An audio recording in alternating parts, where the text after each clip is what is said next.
toys of your childhood?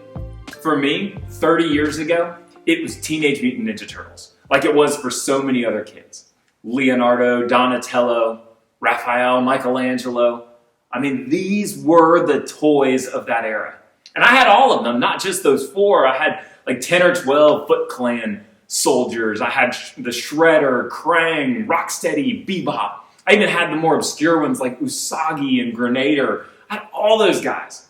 Also, I had like the sewer where the turtles live. I had that dome that the bad guys rolled around in and came out. I can't even remember the name of it anymore. It was 30 years ago, but man, I had all of it. And it would be like all-out war. When I ran out of Foot Clan for my turtles to fight, I would bring in the Muscle Men and the Army Ants, and Micro Machines would come flying through. I mean, this was toys of the 90s.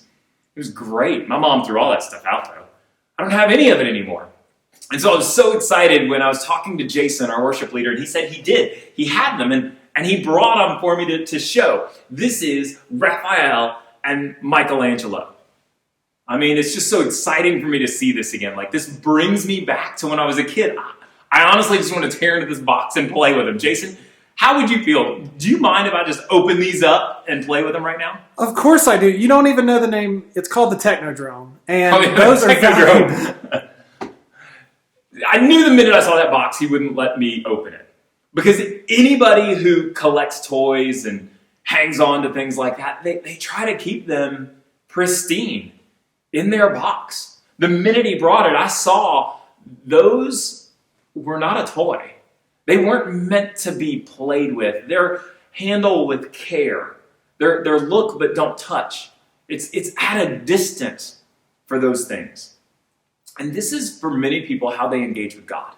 For many people, what they see when they approach God is they see someone who is handled with care, someone who's distant, someone who's far off, not meant to be engaged with in an intimate way.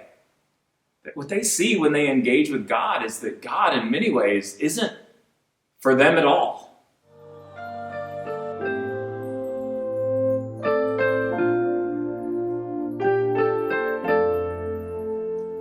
So, throughout the Gospel of Matthew, we see Jesus just really being a celebrity. He's going around the countryside and he's teaching these incredible sermons. He's healing people. He's taking on the Pharisees, and he's drawing a crowd everywhere that he goes. And the disciples are just following along, watching Jesus be Jesus. They're watching him be incredible. I mean, that's just who Jesus is. And in this one section of the Gospel of Matthew, he is giving this sermon, and it is spanning the kingdom of heaven and forgiveness and the cost of discipleship. These are important things.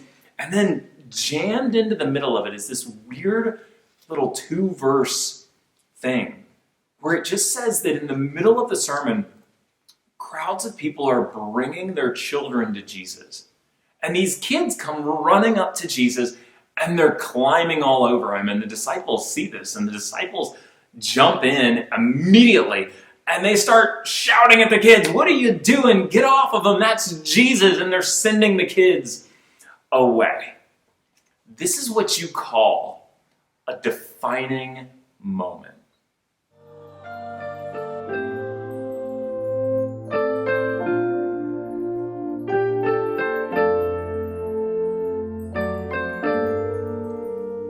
This is a defining moment because the disciples are sending a message.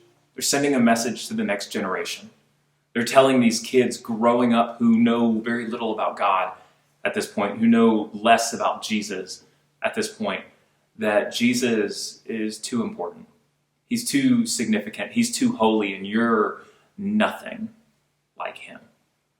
They were saying to the kids, you as this insignificant dependent, they were telling them you're a nobody and he is so much more important than you. And they were telling these kids that Jesus is not a toy and that Jesus is most certainly not for them.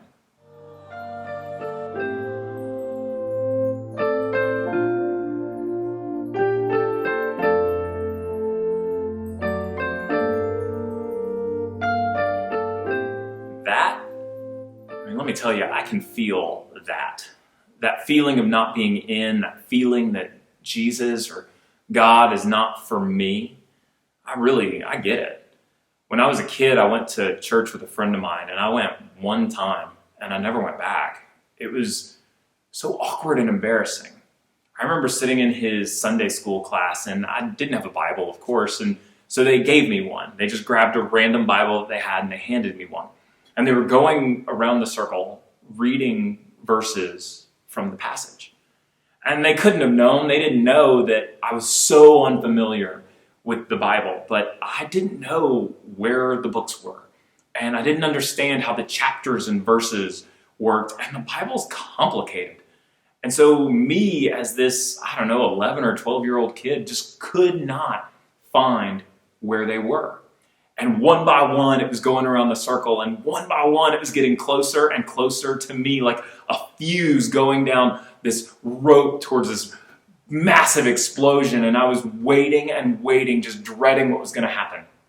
And eventually it does get to me, and at that point, I panicked. And so I cheated off my friend's Bible and just looked in his Bible to see his page number, thinking that would help, because it didn't make sense to me that one page in a Bible wouldn't be the same chapters and verses in another Bible. What's Isaiah in one might be Luke in another. It just didn't make any sense, and so I was more lost than ever. And it got to me, and I had no idea. And of course, they didn't make me feel bad, but I felt terrible. They didn't make me feel terrible, but I felt terrible. I was humiliated and embarrassed, and I just never, ever wanted to go back. I felt on the outside. I felt like I did not belong in that group. And I bet you've probably had moments like that. I bet that you, like me, have had moments where you did not feel like you understood enough, that you grasped enough, or that you didn't live right enough, or maybe you struggled with something that you felt put you on the outside looking in. I bet you've been there. Or maybe it's even been doubt. And I want to especially hit on doubt, because there is nothing in church culture and church community like doubt to make you feel very, very alone, right? Like when you struggle with faith, that it doesn't come as easy for you as maybe it does for other people, you can feel really alone. There are some things you just don't talk about in church, and that is definitely one of them. And so let me just take a pause right here from the side of the message. Let me just step outside the message for just a second and speak especially to that. If you struggle with doubt, if faith for you does not come as easy as you want it to, or as easy as it seems to for other people, I want to tell you two things. One, it probably doesn't come as easy to other people as you think. But two, more importantly, you belong. You belong as much as everyone else. And even more important than that, God can handle your doubt. Your doubt is not too big for God. He's not intimidated by it. And He accepts you, doubts and all. You have a home in church. Even when you are having a crisis of faith, you belong. And so the question when we go back to this passage is, why didn't the disciples get it? Why didn't the disciples understand that people can belong even when, by all appearances, they would be on the outside looking in? Because they don't. There's something about the disciples right now that makes them really not get it.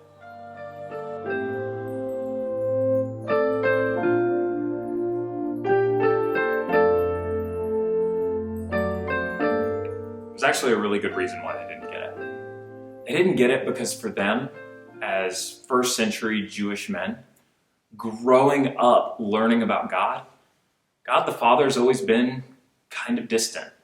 He was God on the mountain. He was God behind the veil. He was God in the fire. He was never God with us. And that's where Jesus is so different. When He was born, the name given was Emmanuel, God with us. In many ways, it's God out of the wrapper.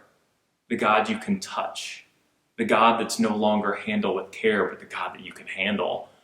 And this is just so dramatically different, and the disciples weren't ready yet. The children were ready, but the disciples weren't ready.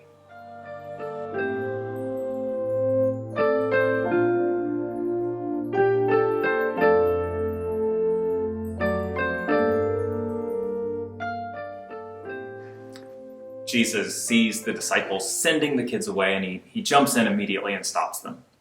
And he says, "Let them come, don't hinder them, for the kingdom of heaven belongs to such as these." Such as these. Jesus doesn't say the kingdom of heaven belongs to these. He doesn't say the kingdom of heaven belongs to children.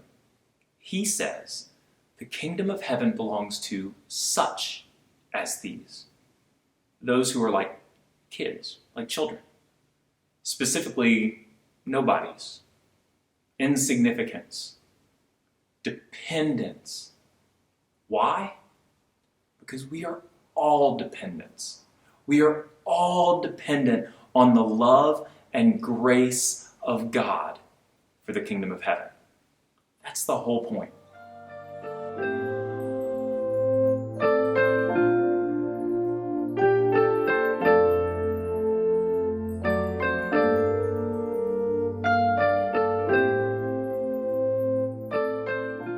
In Matthew, we're introduced to Jesus as God with us. And this is such an important statement for understanding who he is, fully God and fully man. Understanding both the divinity and the humanity of Jesus is so important to getting the character of who he is. But what we often lose track of is our very own humanity. That ever since the Garden of Eden, there's been something a little bit off about our own humanity.